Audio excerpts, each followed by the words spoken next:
George Kittle, questionable. Brunskill's out. That's all we got. Influence will weather conditions have on George's decision, on the decision to play George or not? None. Yeah. Or not, it's up to the medical staff. About that for his injury. Is he limited or full go today? He's how did he look? Looked awesome. Is that a game time? Yeah. He was questionable last week. Do you feel stronger that he's leaning more towards probable? I don't know what probable means, but he's healthier 7 days later than he was last week when he was questionable. As far as the weather and the field conditions, Trey said that there might be some work with watered down footballs today. Was there anything like that? And no. He might do it after on the side and stuff, but that's something that it doesn't change it. The more you practice with it, it's an issue. You got to deal with it. It seemed like you guys had a few plays that either could have been explosives or maybe touchdowns that like one or two key blocks was missed, partially because of the rain. How do you assess that? Does that give you more confidence that if the conditions are iffy, it might work out better this week? I don't think it was because of the rain. I think that's football. It comes real close. Not always is it like that, but especially in a number of those runs that we had in the game, that we had a real opportunity to run for a lot more. A couple of those ones we got Debo on the edge and even Jeff a couple times.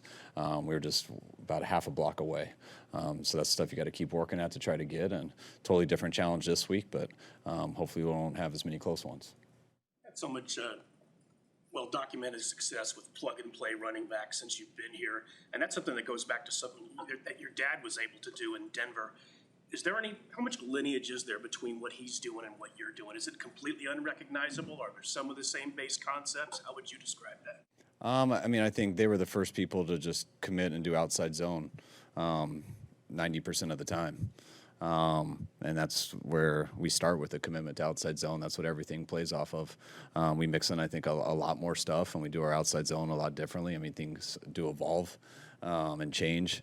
But I think that's the thing that's similar, that we're always going to try to make people stop our outside zone. That's where everything starts. And if you do, that makes a lot of other plays better. That makes your power game, your gap schemes better. It makes your toss schemes, your man blocking better. But we do try to major in the same thing. I read an interview with your dad before the 2000 Super Bowl in the 19 season, and he said that if Alex Gibbs saw the things that you had introduced to the offense, you'd be off the Christmas card list. Yeah, definitely. Yeah. Alex didn't like new things.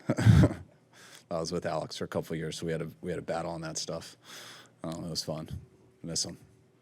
Coach Shanahan, can you convey the excitement of the home opener for yourself and the team versus an away opener? Is there an extra energy this weekend? What should the fans expect? Definitely when you're at home. I think the advantage on the road is, I always talk to our players, there's an advantage with concentration and stuff on the road. You get on a plane, usually right now, you're there, you don't have family in town, things like that. And so those are the only reasons you like being on the road. But you always choose the crowd and being in your own stadium, because that's such a big factor. And crowd noise in football, not that I major in any other sports, but I just don't get how other sports can be as big of an advantage. Every play starts with a snap count and cadence, and that's everything for O-line and D-linemen. So anytime you get a chance to be back home and know you don't have to worry about on the road, and the opposing team coming in does, that pumps your guys up. It pumps our whole team up. It pumps our D-line up.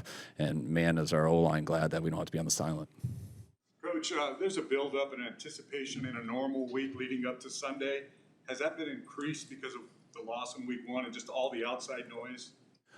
I don't think honestly, we don't hear the outside noise. So anytime you do lose, there's a lot more outside noise. Anytime you win, there's a lot of outside noise telling you how good you are.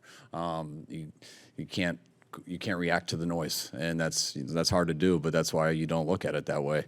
When you start 0-1, players, coaches, everybody feels that.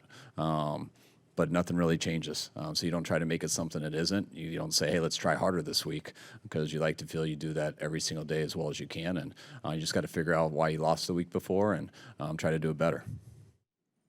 is it nice to not have Russell, I guess you play him next week, but is it nice to not face the Seahawks when they have Russell Wilson? What was your reaction when he was traded? I was happy to know. I mean, all those guys who've been around there for long. Every time they've had some really good players there in this last decade, starting with Russell. So anytime those guys are out of there, we're happy. Thought we wouldn't have to see him. We'll definitely have to see him in a week from now. And they did a real good job last week, so not taking anything from their team, but everyone knows what Russell meant to that place for a long time. But they got a good team regardless, and that's why it's still going to be a huge challenge, and I think they showed everyone that last week. All good? Thanks, guys. That's it. All right, guys. Thanks.